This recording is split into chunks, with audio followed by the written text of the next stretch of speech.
Hi, this is Rehan Bukhari, a Lahore based lawyer. आज हम बात करेंगे 26वीं आईनी तरमीम को लेकर, जिसके रिगार्डिंग बहुत सी कंट्रोवर्सीज चल रही हैं। कुछ लोग इसको कह रहे हैं कि ये पार्लियामेंट्री सुप्रीमेसी को इंश्योर करेगी और कुछ लोग कह रहे हैं कि it is a direct attack on the independence of judiciary. सबसे पहले हम डिबंक करते हैं आर्टिकल 175A को। आर्टिकल 175 के अंदर जो हमारे पास जुडिशियल कमीशन है, इसके मेंबरान अब होंगे chief justice of Pakistan, senior most जज ऑफ द कॉन्स्टिट्यूशनल बेंच, उसके अलावा 3 सीनियर जजेस सुप्रीम कोर्ट के, attorney general of Pakistan, law minister of Pakistan, एक ऐसे वकील जिनको पाकिस्तान बार काउंसिल नॉमिनेट करेंगे, उसके अलावा 4 मेंबर्स पार्लियामेंट से, 2 नेशनल असेंबली से और 2 सेनेट से। एक माइनॉरिटी की सीट रखी गई है इसमें, या तो कोई माइनॉरिटी नॉन मुस्लिम पर्सन या तो कोई खातून जिसको स्पीकर नॉमिनेट करेगा। अच्छा, अगर टेक्निकली देखा जाए इस आर्टिकल 175A को, जो ये कमीशन है, इसके टोटल अरकान की तादाद जाती है 13।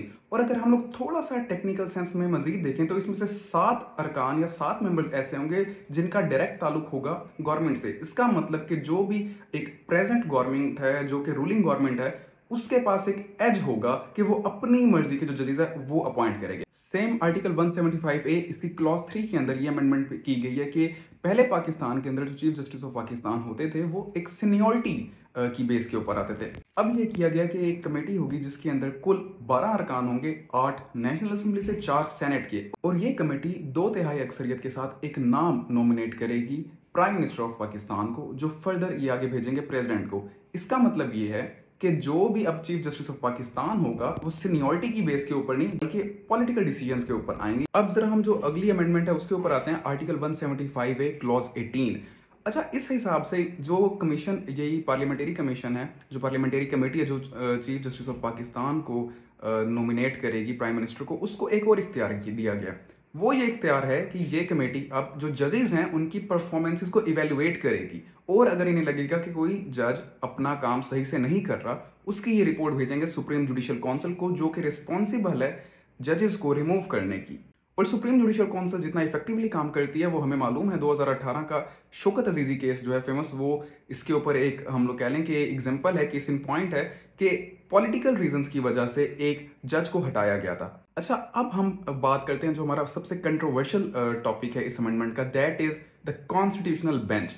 आर्टिकल 191A के हिसाब से एक कॉन्स्टिट्यूशनल बेंच बनाया जाएगा जो कि सिर्फ और सिर्फ कॉन्स्टिट्यूशनल केसेस सुनेगा। अब वो आर्टिकल 184 से आए, आर्टिकल 185 से आए, आर्टिकल 186 से आए। इसका मतलब ये है कि जो सुप्रीम कोर्ट की नॉर्मल वर्किंग होगी वो सिर्फ और सिर्फ सिविल और क्रिमिनल मैटर्स को देखेंगे, जबकि ये कॉन्स्टिट्यूशनल बेंच जो है ये देखेगा कॉन्स्टिट्यूशनल मैटर्स को। और इस कॉन्स्टिट्यूशनल बेंच को अपॉइंट करेगा the commission, the parliamentary commission. इसका मतलब प्राइम मिनिस्टर ऑफ पाकिस्तान। पूरी दुनिया में जो लॉज होते हैं इनके कुछ हम लोग कह लें बेसिक प्रिंसिपल्स होते हैं। उनमें से एक बेसिक प्रिंसिपल ये है कि कोई भी जो लेजिस्लेचर है वो ड्यूरिंग द अमेंडमेंट मुल्क का जो आइन है, जो कॉन्स्टिट्यूशन है, उसके बेसिक स्ट्रक्चर के खिलाफ नहीं जा सकता।